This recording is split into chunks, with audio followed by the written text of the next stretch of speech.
ಎಲ್ಲರಿಗೂ ನಮಸ್ಕಾರ. ನನ್ನ ಹೆಸರು ವಸಂತ ಪೂರ್ಣಿಮಾ, ಇತಿಹಾಸ ಸಹಾಯಕ ಪ್ರಾಧ್ಯಾಪಕಿ, ಸರ್ಕಾರಿ ಪ್ರಥಮ ದರ್ಜೆ ಕಾಲೇಜು, ಸರಗೂರು.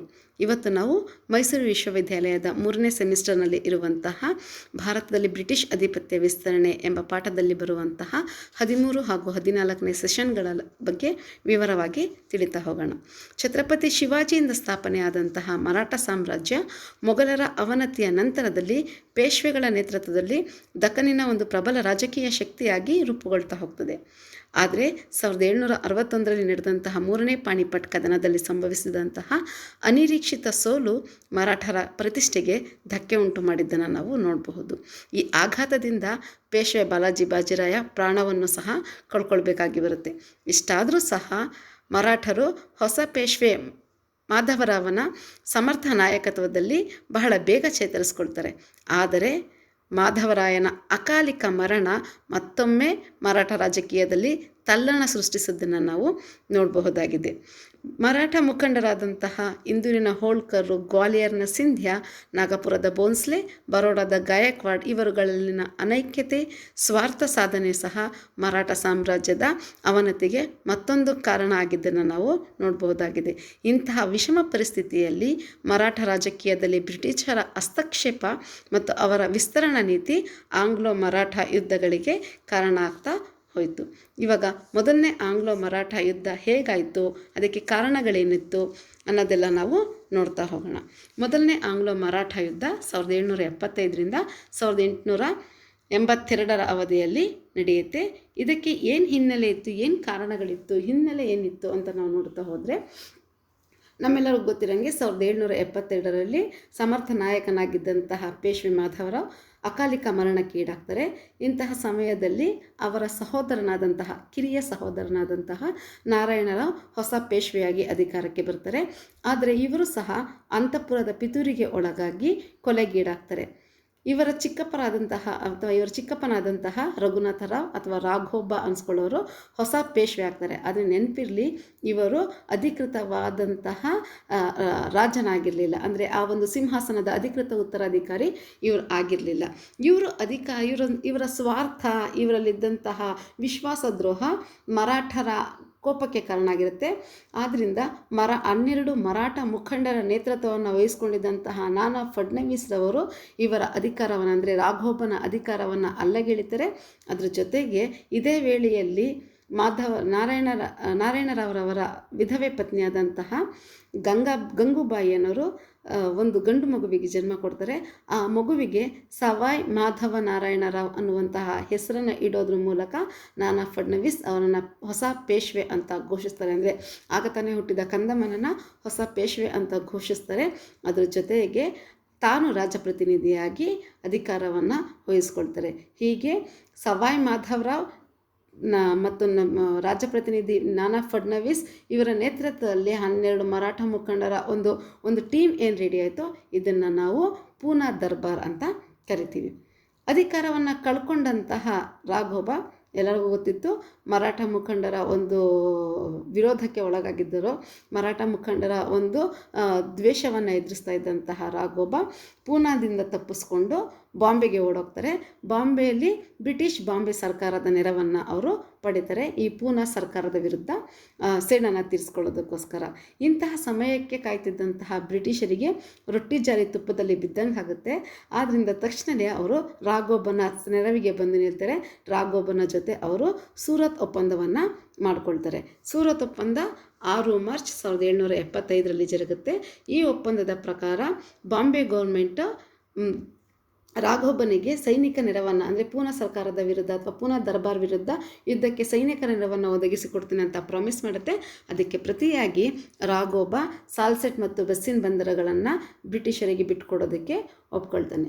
ಈ ರೀತಿಯಾಗಿ ಮರಾಠರ ರಾಜಕೀಯದಲ್ಲಿ ಬ್ರಿಟಿಷರ ಹಸ್ತಕ್ಷೇಪ ಮುಂದೆ ದೊಡ್ಡದಾದಂತಹ ಒಂದು ಬದಲಾವಣೆಯನ್ನು ಭಾರತದ ಇತಿಹಾಸದಲ್ಲಿ ಉಂಟು ಮಾಡಿದ್ದನ್ನು ನಾವು ನೋಡಬಹುದಾಗಿದೆ. ಯಾವಾಗ ರಾಘೋಬ ಬ್ರಿಟಿಷ್ ಬಾಂಬೆ ಸರ್ಕಾರದ ಜೊತೆ ಸೂರತ್ ಒಪ್ಪಂದವನ್ನು ಮಾಡಿಕೊಂಡು ಇದು ಪೂನಾ ದರ್ಬಾರ್, ಅಂದರೆ ನಾನಾ ಫಡ್ನವೀಸ್ ನೇತೃತ್ವದ ಮರಾಠರಲ್ಲಿ ಕೋಪವನ್ನು ತರಿಸುತ್ತೆ. ತಕ್ಷಣವೇ ಈ ಒಂದು ಬಾಂಬೆ ಬ್ರಿಟಿಷ್ ಗೌರ್ಮೆಂಟ್ ವಿರುದ್ಧ ಮರಾಠ ಮುಖಂಡರು, ನಾನಾ ಫಡ್ನವೀಸ್ ನೇತೃತ್ವದ ಮರಾಠ ಮುಖಂಡರುಗಳು ಯುದ್ಧವನ್ನು ಘೋಷಣೆ ಮಾಡ್ತಾರೆ. ಕರ್ನಲ್ ಕೀಟಿಂಗ್ ಅನ್ನೋನು ಬ್ರಿಟಿಷ್ ಸೈನ್ಯವನ್ನು ಕರ್ಕೊಂಡು ಯುದ್ಧಕ್ಕೆ ಬರ್ತಾನೆ. ಪ್ರಾರಂಭದಲ್ಲಿ ಮರಾಠರು ಸೋಲ್ತಾರೆ, ಆದರೆ ಆ ನಂತರದಲ್ಲಿ ಮರಾಠರ ಒಂದು ದಂಡನಾಯಕನಾಗಿದ್ದಂತಹ ಹರಿಹಂತ್ ಫಡ್ಕೆ ಅನ್ನೋರು ಅಡಾಸ್ ಅನ್ನುವಂತಹ ಒಂದು ಕದನದಲ್ಲಿ, ಅಥವಾ ಅಠಾಸ್ ಅಂತಾರೆ, ಅದಾಸ್ ಅಂತಾರೆ, ಈ ಕದನದಲ್ಲಿ ಬ್ರಿಟಿಷರನ್ನು ಸೋಲ್ತಾರೆ. ಯಾವಾಗ ಬ್ರಿಟಿಷರು ಮರಾಠರಿಂದ ಸೋಲ್ತರೋ ಆಗ ತಾನೇ ಇಡೀ ಭಾರತದ ಗವರ್ನರ್ ಜನರಲ್ ಅನ್ಸ್ಕೊಂಡಿದ್ದಂತಹ ವಾರನ್ ಹೇಸ್ಟಿಂಗ್ಗೆ ಇದು ನುಂಗಲಾರದ ತುತ್ತಾಗ್ಬಿಡುತ್ತೆ. ವಾರನ್ ಹೇಸ್ಟಿಂಗನ್ನು ಪರ್ಮಿಷನ್ ಇಲ್ಲದೆ ಸೂರತ್ ಒಪ್ಪಂದ ಸಂಭವಿಸಿರುತ್ತೆ. ನೆನಪಿರಲಿ, 1773ರಲ್ಲಿ ಬಂದಂತಹ ರೆಗ್ಯುಲೇಟಿಂಗ್ ಆ್ಯಕ್ಟು ಬಂಗಾಳದ ಗವರ್ನರನ್ನು ಭಾರತದ ಗವರ್ನರ್ ಜನರಲ್ ಅಂತ ಡಿಕ್ಲೇರ್ ಮಾಡಿರುತ್ತೆ. ಇನ್ನು ಮುಂದೆ ಬಾಂಬೆ ಸರ್ಕಾರ ಆಗಿರ್ಬೋದು, ಅಂದರೆ ಬಾಂಬೆ ಬ್ರಿಟಿಷ್ ಗೌರ್ಮೆಂಟ್ ಆಗಿರ್ಬೋದು, ಮದ್ರಾಸ್ ಬ್ರಿಟಿಷ್ ಗೌರ್ಮೆಂಟ್ ಆಗಿರ್ಬೋದು, ಏನೇ ಕೆಲಸ ಮಾಡೋದಿದ್ರು ಬಂಗಾಳದ ಗವರ್ನರ್ ಜನರಲ್ನ ಪರ್ಮಿಷನ್ ತೊಗೊಂಡು ಮಾಡಬೇಕಾಗಿರುತ್ತೆ. ಆದರೆ ಸೂರತ್ ಒಪ್ಪಂದ ಬಂಗಾಳದ ಗವರ್ನರ್ ಜನರಲ್ ವಾರನ್ ಹೇಸ್ಟಿಂಗನ್ನು ಗಮನಕ್ಕೆ ತರದೇ ನಡೆದಂತಹ ಒಂದು ಒಪ್ಪಂದ ಆಗಿದ್ದರಿಂದ ಈ ಒಪ್ಪಂದವನ್ನು ಅಂದಿನ ಗವರ್ನರ್ ಜನರಲ್ ಆಗಿದ್ದಂತಹ ವಾರನ್ ಹೇಸ್ಟಿಂಗು ಒಪ್ಕೊಳ್ಳೋದೇ ಇಲ್ಲ. ಅದಕ್ಕೆ ಬದಲಾಗಿ ಅವರು ಈ ಒಂದು ಸೂರತ್ ಒಪ್ಪಂದವನ್ನು ಅದನ್ನು ಮುರಿಯೋದಕ್ಕೆ ಒಂದು ಹೊಸ ಒಪ್ಪಂದ ಮಾಡಿಕೊಳ್ಳಿಕ್ಕೆ ಸಿದ್ಧರಾಗ್ತಾರೆ. ಅದರ ಪ್ರಕಾರವಾಗಿ ಹೊಸ ಒಪ್ಪಂದ ಏರ್ಪಡುತ್ತೆ. ಬ್ರಿಟಿಷರಿಗೂ ಮತ್ತು ಈ ಒಂದು ಪೂನಾ ದರ್ಬಾರ್ ಜೊತೆ ಅವರು ಒಪ್ಪಂದಕ್ಕೆ ಮುಂದಾಗ್ತಾರೆ. ಬ್ರಿಟಿಷರಿಗೂ ಪೂನಾ ದರ್ಬಾರಿಗೂ ಹೊಸ ಒಪ್ಪಂದ ಜರುಗುತ್ತೆ, ಅದೇ ಪುರಂದರ ಒಪ್ಪಂದ. ಈ ಪುರಂದರ ಒಪ್ಪಂದದ ಷರತ್ತುಗಳೇನಿತ್ತು ಅಂದರೆ, ಅಥವಾ ಆ ಒಪ್ಪಂದದ ಕರಾರುಗಳೇನಿತ್ತು ಅಂದರೆ, ಮೊದಲನೇದಾಗಿ ಸೂರತ್ ಒಪ್ಪಂದವನ್ನು ರದ್ದುಗೊಳಿಸೋದಾಗಿರುತ್ತೆ. ಸೂರತ್ ಒಪ್ಪಂದ ರದ್ದಾಗುತ್ತೆ ಪುರಂದರದ ಒಪ್ಪಂದದಲ್ಲಿ. ಮತ್ತು ರಘುನಾಥ ರಾವ್ಗೆ ಬ್ರಿಟಿಷರ ನೆರವನ್ನು ಅವನು ಕೇಳ್ಕೊಂಡೋಗಿದ್ದರಿಂದ ಅವನಿಗೆ ವಾರ್ಷಿಕ 25,000 ಒಂದು ಪೆನ್ಷನನ್ನು ಕೊಟ್ಟು ಅವನನ್ನು ಅಧಿಕಾರದಿಂದ, ಮರಾಠ ರಾಜಕೀಯದಿಂದ ದೂರ ಇರಿಸೋದ್ರ ಬಗ್ಗೆ ಮಾತುಕತೆ ಆಗುತ್ತೆ. ಅದ್ರ ಜೊತೆಗೆ ಸಾಲ್ಸೆಟ್ ಬಂದರನ್ನು, ಈ ಸಾಲ್ಸೆಟ್ ಒಂದು ಬಂದರು ಪ್ರದೇಶವನ್ನು ಈಗಾಗಲೇ ಬ್ರಿಟಿಷರು ವಶಪಡಿಸ್ಕೊಂಡಿರ್ತಾರೆ. ಆ ಒಂದು ಸಾಲ್ಸೆಟ್ ಪ್ರದೇಶವನ್ನು ಬ್ರಿಟಿಷರ ವಶಕ್ಕೆ ಬಿಟ್ಕೊಳ್ಳಲು, ಒಟ್ಟಾರೆಯಾಗಿ ಬ್ರಿಟಿಷರು ರಾಘೋಬನಿಗೆ ಸಹಕಾರ ನೀಡೋದನ್ನು ನಿಲ್ಲಿಸಬೇಕು ಅನ್ನೋದು ಈ ಪುರಂದರ ಒಪ್ಪಂದದ ಪ್ರಮುಖ ಕರಾರಾಗಿರುತ್ತೆ. ಆದರೆ ಈ ಒಂದು ಪುರಂದರ ಒಪ್ಪಂದವನ್ನು ಬ್ರಿಟಿಷ್ ಬಾಂಬೆ ಗೌರ್ಮೆಂಟು ತಿರಸ್ಕರಿಸುತ್ತೆ. ಹಾಗೂ ಇದರ ವಿರುದ್ಧವಾಗಿ, ಅಂದರೆ ಸೂರತ್ ಒಪ್ಪಂದವನ್ನು ಅನೂರ್ಜಿತಗೊಳಿಸಿದ್ದರ ವಿರುದ್ಧವಾಗಿ ಇಮಿಡಿಯೇಟು ಲಂಡನ್ನಲ್ಲಿದ್ದಂತಹ ಬೋರ್ಡ್ ಆಫ್ ಡೈರೆಕ್ಟರ್ಗಳ ಗಮನಕ್ಕೆ ತರುತ್ತೆ. ಆದರೆ ಬೋರ್ಡ್ ಆಫ್ ಡೈರೆಕ್ಟರ್ಗಳು ಸೂರತ್ ಒಪ್ಪಂದವನ್ನು ಎತ್ತಿ ಹಿಡಿತಾರೆ, ಪುರಂದರ ಒಪ್ಪಂದನ ಅವರು ರದ್ದುಗೊಳಿಸ್ತಾರೆ. ಪುರಂದರ ಒಪ್ಪಂದ ಊರ್ಜಿತ ಅಲ್ಲ, ಸೂರತ್ ಒಪ್ಪಂದನೇ ಊರ್ಜಿತ. ಯಾಕೆಂದರೆ ಮೊದಲು ಬ್ರಿಟಿಷರು ಮಾಡಿಕೊಂಡಂತಹ ಒಪ್ಪಂದ ಸೂರತ್ ಒಪ್ಪಂದ ಆಗಿತ್ತು ಅಂತ ಸೂರತ್ ಒಪ್ಪಂದಕ್ಕೆ ಮತ್ತೊಮ್ಮೆ ಪ್ರಾಮುಖ್ಯತೆ ಕೊಡಲಾಗುತ್ತೆ. ಯಾವಾಗ ಸೂರತ್ ಒಪ್ಪಂದಕ್ಕೆ ಲಂಡನ್ ಗೌರ್ಮೆಂಟೇ ಪರ್ಮಿಷನ್ ಕೊಡುತ್ತೋ ತಕ್ಷಣವೇ ಬಾಂಬೆ ಸರ್ಕಾರ ಯುದ್ಧವನ್ನು ಮುಂದುವರಿಸುತ್ತೆ. ಪೂನಾ ದರ್ಬಾರ್ ಜೊತೆಗೆ, ಅಂದರೆ ನಾನಾ ಫಡ್ನವೀಸ್ ನೇತೃತ್ವದ ಮರಾಠ ಮುಖಂಡರ ವಿರುದ್ಧ ಯುದ್ಧವನ್ನು ಬಾಂಬೆ ಸರ್ಕಾರ ಮುಂದುವರಿಸುತ್ತೆ. ಇಂತಹ ಸಮಯದಲ್ಲಿ ನಾನಾ ಫಡ್ನವೀಸನು ಸಹ ಸಮರ್ಥ ಒಬ್ಬ ನಾಯಕನಾಗಿದ್ದ, ರಾಜಪ್ರತಿನಿಧಿಯಾಗಿದ್ದ. ಆದ್ದರಿಂದ ಅವನು ಬ್ರಿಟಿಷ್ ಸೈನ್ಯವನ್ನು ಒಂದು ವಡಗಾಂವ್ ಅನ್ನುವಂತಹ ಪ್ರದೇಶದಲ್ಲಿ ಸೋಲಿಸ್ತಾನೆ. ರಾಘೋಬ ತಪ್ಪಿಸ್ಕೊಂಡು, ಅಂದರೆ ಯುದ್ಧರಂಗದಿಂದ ತಪ್ಪಿಸ್ಕೊಂಡು ಗ್ವಾಲಿಯರ್ಗೆ ಹೊರಡೋಗಿ ಅಲ್ಲಿ ಸಿಂಧಿಯಾನ ಒಂದು ಆಶ್ರಯವನ್ನು ಪಡಿತಾನೆ.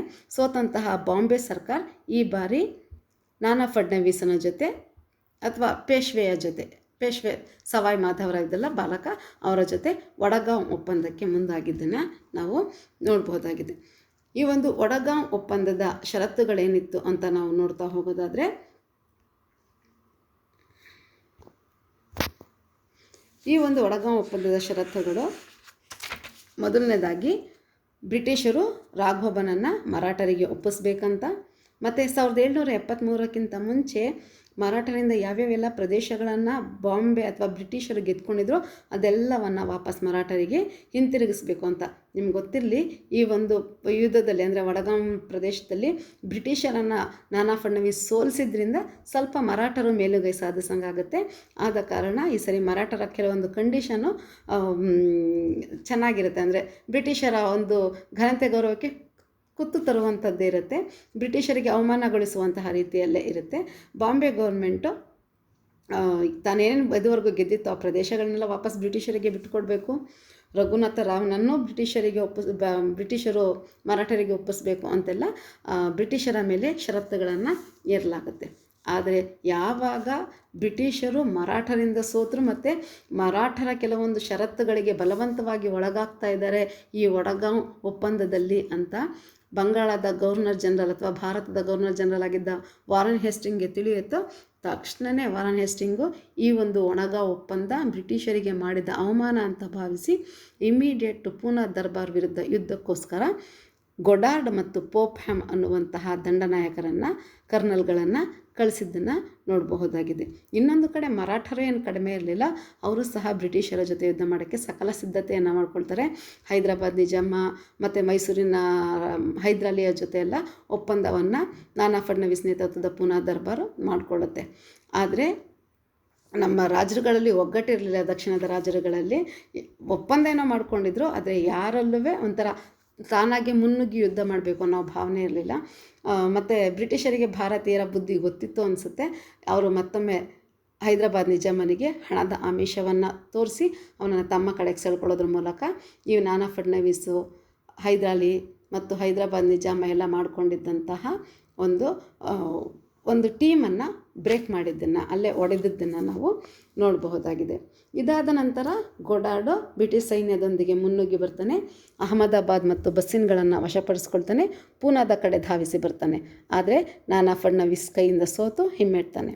ಆದರೆ ಮತ್ತೊಂದು ಕಡೆ ಜನರಲ್ ಪೋಪ್ಹ್ಯಾಮು ಗ್ವಾಲಿಯರ್ನ ಸಿಂಧ್ಯಾನನ್ನು ಸೋಲಿಸ್ತಾನೆ. ಸಿಪ್ರಿ ಕದನದಲ್ಲಿ ಸಿಂಧ್ಯಾ ಸೋತೋಗ್ಬಿಡ್ತಾನೆ.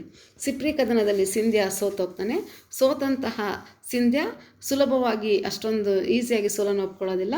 ಅವನು ಮತ್ತೊಂದು ಸರಿ ಮರಾಠರ ಸೈನ್ಯವನ್ನು ಕಟ್ಟಿಕೊಂಡು ಫೈನಲ್ಲಾಗಿ ಕರ್ನಲ್ ಮರ್ರೆ ಅನ್ನೋನನ್ನು ಸೋಲಿಸ್ತಾರೆ.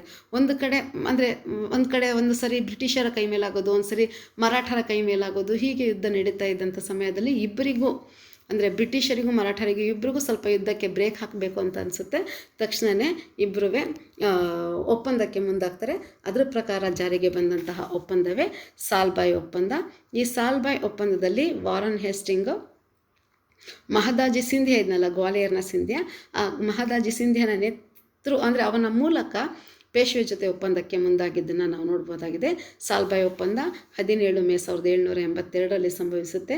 ಈ ಒಪ್ಪಂದದ ಪ್ರಕಾರ ಬ್ರಿಟಿಷರು ರಾಘೋಬನಿಗೆ ನೀಡ್ತಿದ್ದಂತಹ ಬೆಂಬಲವನ್ನು ಸಂಪೂರ್ಣವಾಗಿ ನಿಲ್ಲಿಸಿ ಮತ್ತು ಅವನಿಗೆ 25,000 ಮಾಸಿಕ ವಿಶ್ರಾಂತಿ ವೇತನವನ್ನು ಕೊಟ್ಟು ಅವನಿಗೆ ರಾಜಕೀಯ ನಿವೃತ್ತಿ ಹೊಂದುವಂತೆ ಮಾಡೋದು ಅಂತ ಡಿಸೈಡ್ ಮಾಡ್ತಾರೆ. ಮತ್ತು ಬ್ರಿಟಿಷರು ಸವಾಯಿ ಮಾಧವರಾವನನ್ನು, ಅಂದರೆ 2ನೇ ಮಾಧವ ನಾರಾಯಣರಾವ್ ಇದ್ರಲ್ಲ, ಅವರನ್ನು ಪೇಶ್ವೆ ಅಂತ ಒಪ್ಕೊಳ್ತಾರೆ. ಮತ್ತು ಪುರಂದರ ಒಪ್ಪಂದದ ನಂತರ ಬ್ರಿಟಿಷರು ಯಾವ್ಯಾವುದೆಲ್ಲ ಪ್ರದೇಶಗಳನ್ನು ಮರಾಠರಿಂದ ಗೆದ್ದಿದ್ರೋ ಆ ಪ್ರದೇಶಗಳನ್ನೆಲ್ಲ ವಾಪಸ್ ಮರಾಠರಿಗೆ ಹಿಂತಿರುಗಿಸ್ಬೇಕು ಅಂತ ಹೇಳಲಾಗುತ್ತೆ. ಮತ್ತು ಪೇಶ್ವೆ ಯುದ್ಧದ ವೆಚ್ಚವಾಗಿ ಬ್ರಿಟಿಷರಿಗೆ 12 ಲಕ್ಷ ರು ಕೊಡಬೇಕಂತನೂ ಸಹ ಮಾತುಕತೆ ಆಗುತ್ತೆ. ಒಟ್ಟಾರೆಯಾಗಿ ಸಾಲ್ಬಾಯ್ ಒಪ್ಪಂದದಿಂದ ಮುಂದಿನ 20 ವರ್ಷಗಳವರೆಗೆ ಮರಾಠರ ಒಂದು ಫ್ರೆಂಡ್ಶಿಪ್ಪನ್ನು, ಸ್ನೇಹವನ್ನು ಬ್ರಿಟಿಷರು ಗಳಿಸ್ತಾರೆ ಈ ಒಪ್ಪಂದದಿಂದ. ಮುಂದೆ ಅವರು ದಕ್ಷಿಣ ಭಾರತದಲ್ಲಿ ಹೈದರಾಲಿಯನ್ನು ಸೋಲಿಸೋದಕ್ಕೆ, ಮೈಸೂರು ಸಂಸ್ಥಾನವನ್ನು ತಮ್ಮ ಹಿಡಿತಕ್ಕೆ ತೆಗೆದುಕೊಳ್ಳೋದಕ್ಕೆ, ದಕ್ಷಿಣ ಭಾರತದಲ್ಲೂ ಪ್ರಬಲವಾಗಿ ತಮ್ಮ ರಾಜ್ಯ ವಿಸ್ತರಣೆ ಮಾಡೋದಕ್ಕೆ ಈ ಬ್ರಿಟಿಷರು ಮರಾಠರ ಜೊತೆ ಮಾಡಿಕೊಂಡಂತಹ ಈ ಸಾಲ್ಬಾಯ್ ಒಪ್ಪಂದ ಅಥವಾ ಮರಾಠರ ಜೊತೆಗಿನ ಫ್ರೆಂಡ್ಶಿಪ್ಪು ಬಹಳ ಸಹಾಯಕ್ಕೆ ಬರೋದನ್ನು ನೋಡ್ಬೋದಾಗಿದೆ.